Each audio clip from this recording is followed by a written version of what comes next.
Greetings, I'm Shad, and welcome to the evolution of the medieval sword. Now to most, the medieval period begins around 500 AD and continues on till around 1500 AD. So that is the 6th century to the 16th century. Now there is some room to move, but generally though that's the time period that we'll be looking at in regards to the medieval period. What needs to be understood as we start to look at the main evolutionary leaps in the sword's design throughout the medieval period is that no one really knows the exact reason why these changes were adopted. We can speculate, we can make the most educated guesses we can, but ultimately in the end we will never definitively know the exact reasons why these changes took place. It's not to say that all our reasonings could be wrong, indeed a lot of them could be right, but we will never really be able to ultimately confirm all of our conclusions. So I will share with you some of my own opinions and insights as to why these evolutions took place in sword design, but please understand that I don't 100% know why each one of these changes did take place, and I don't really think anyone does. All we can do is make the most educated guesses that we can, and indeed that's exactly what I will be doing. Now the most common type of sword at the very beginning of the medieval period is a sword that many people would call a Viking sword, though there are many people who don't like that name because it's a bit inaccurate. Some people call it the Viking period sword or Scandinavian sword or early medieval sword. Personally, I just like to call it Sverd. But what should be noted about this early period medieval sword is that it is a clear evolution from the Roman spatha. And indeed, not much in its overall shape and design has changed. The guard and pommel of the Sverd would be made out of steel, but in contrast to the spatha, they were more often made out of wood. You will also find very distinct and wide fullers on the Viking period swords, and that would make their weight distribution and mass quite different to a period style spatha, which makes many people feel it should be given its own category separate to that type of sword. Now what you will notice about the Sverd is that it is clearly a sword that is meant to be used with a shield. It doesn't have much hand protection and it isn't considered a fast weapon. It's more top heavy in regards to styles of swords, and that very much complements sword and shield style combat. But even though swords were very much around in the very beginning of the medieval period, they weren't that prominent. Swords were very much symbols of status and prestige, and only the more wealthy types of warriors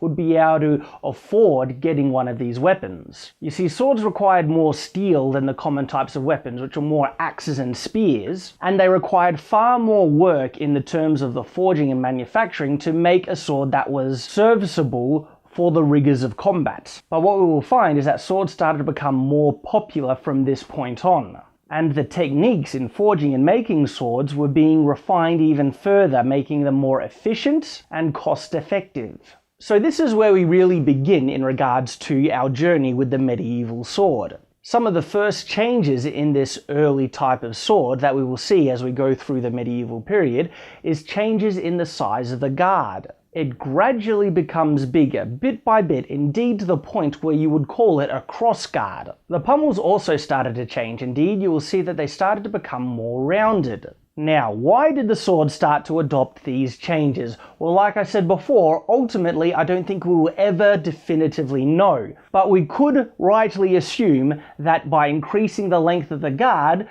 they were offering more protection to their hand. So it's not unreasonable to assume that extra hand protection was a desired feature in the sword in this period. But these changes continued until we reach the full cruciform style medieval sword. And these swords have full-length crossguards, and the sword stayed in this shape for quite a while afterwards. After the sword adopted its classic cruciform shape, there was a very significant change in its design as you would go a bit further down in history, and that was increasing its size to the point where you needed two hands to use it. Thus came the longsword. Now many of the other design changes that happened to the sword happened both on the longsword and the one-handed arming sword together, and a lot of the reasons were similar as to why they developed on both, but the reason for why the two-handed sword was introduced, well, that one is a bit tricky to answer, and indeed there's a lot of debate on this topic. One of the more common reasons that people state helped facilitate the two-handed sword's development was advances in armor. Where armor advanced to the point where a shield was no longer essential, it freed up the second hand, which provided the opportunity to make a bigger sword. And a bigger sword meant greater reach, which was a very significant advantage, as well as greater mass, which meant more penetrating cuts and power behind each sword swing. So there are definite advantages to two-handed swords, but as to the specific reasons to why they were developed, well, not everyone likes to accept the answer of the development of armor freeing up the second hand. I don't personally have a problem with that. I think it fits quite well and it makes logical sense. And we certainly do not see two-handed swords before the period of more advanced armor. The counter-argument is that longswords were indeed used quite a lot without armor for self-defense by the noble elite. And if they were so popular to be used without armor, that does raise a legitimate question as to the reason of the longsword being developed thanks to the advancements in armor. Now, there were some more extreme variations on the design of the sword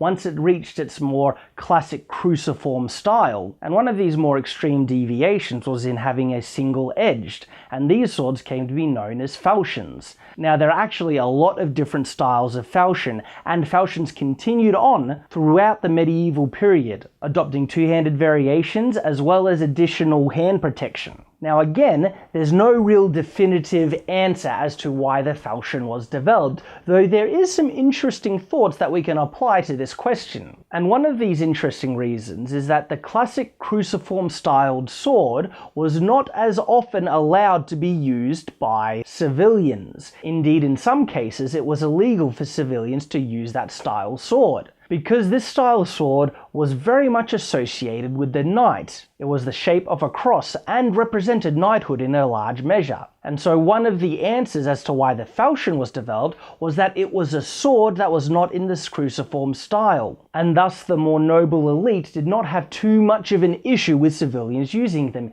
Indeed, the falchion was actually more of a common soldier weapon. Now that is a thought, it is not a definitive answer, and we probably will never know the exact reason why the falchion was developed. But we can assume in a broad sense that people wanted greater cutting capacity as well as ease of use, both things of which the falchion offers over other style swords. Now, in regards to the one- and two-handed cruciform style swords, the next kind of evolutions that we see as we continue on through the medieval period is not in regards to the guard or pommel, but in regards to the dynamics and shape of the blade. You see, armor was also advancing and going through its own evolution, as was the sword, and armor started to get better and better. And so instead of simply hacking at the parts of the body that people weren't wearing mail, like on the legs, now people were wearing mail on the legs. And then metal plates were added to the armour, first on the torso, pauldrons were added, gauntlets, greaves,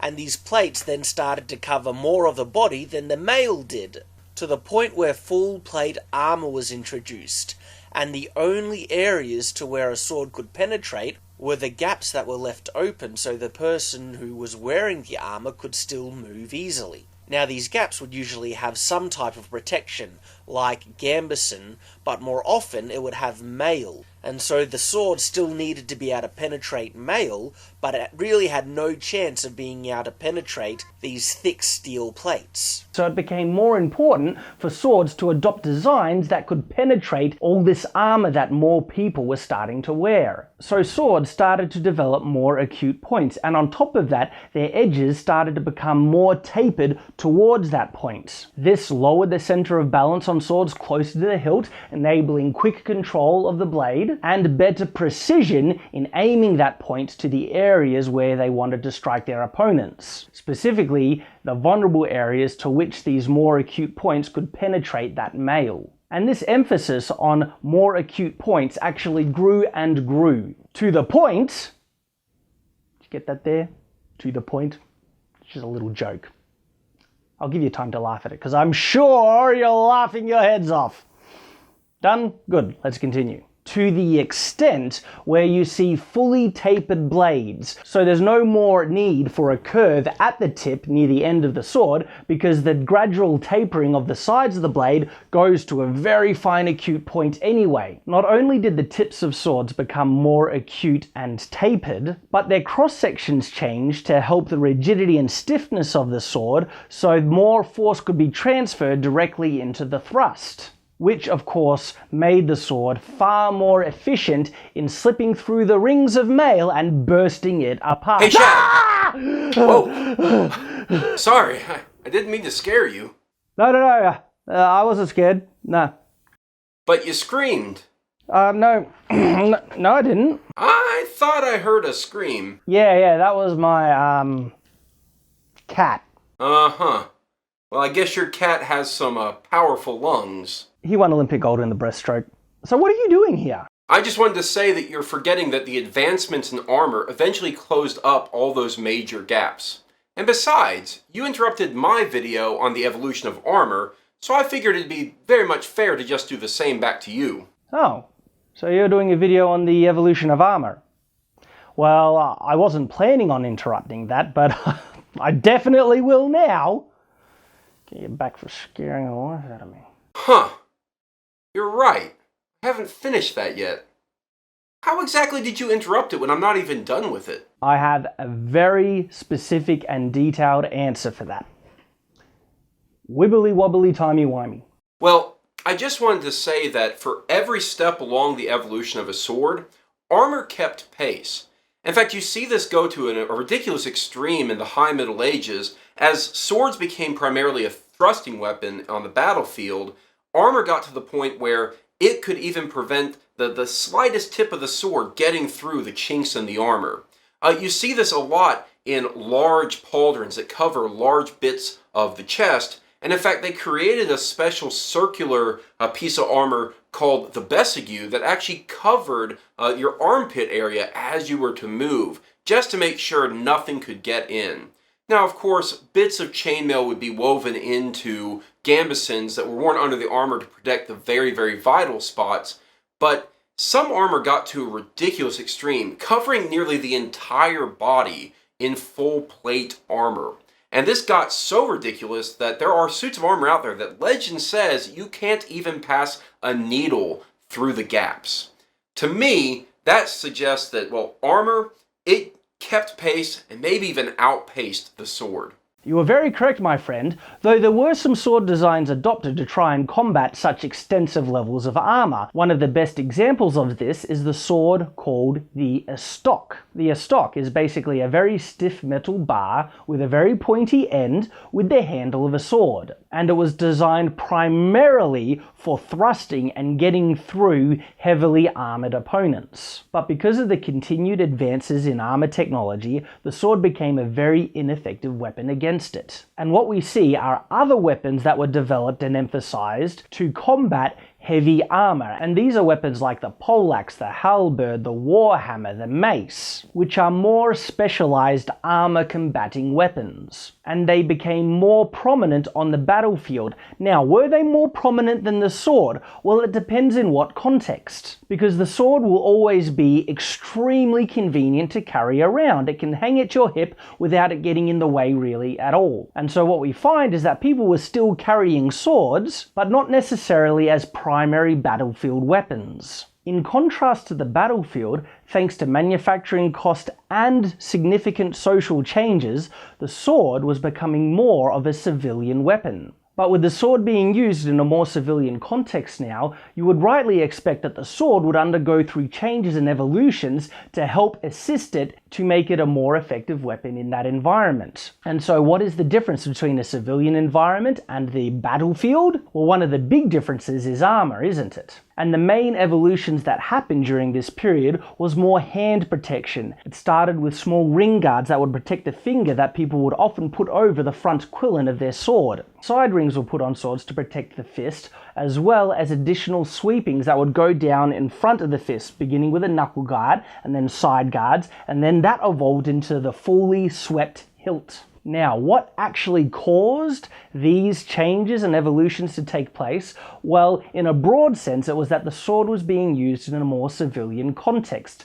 But as to the specifics of that, those are more hard to pin down. Some people say that because gauntlets weren't used in a more civilian context, more hand protection was needed. Another theory that people have was that swords being used in a civilian context were used more without shields, and that brought the hand that used the sword more forward to their opponent, and as they were presenting their hand more to their opponent, they needed to be more protection on the hand. Some people say that simply because more people were using the sword, it became far more likely that people would think of little innovations and changes that would improve its design overall. But whatever those specific reasons are, what we can say is that these changes in this part of the sword's evolution was most primarily due to the fact that more civilians were using a sword than ever before. And the changes in the sword's design most certainly suited a civilian style of combat. Now, because the sword was being used in a civilian context so much more often than it ever was before, there were some other distinct evolutions that happened in its design, separate to changes around the guard and handle. And what we see here is the development of the rapier, a sword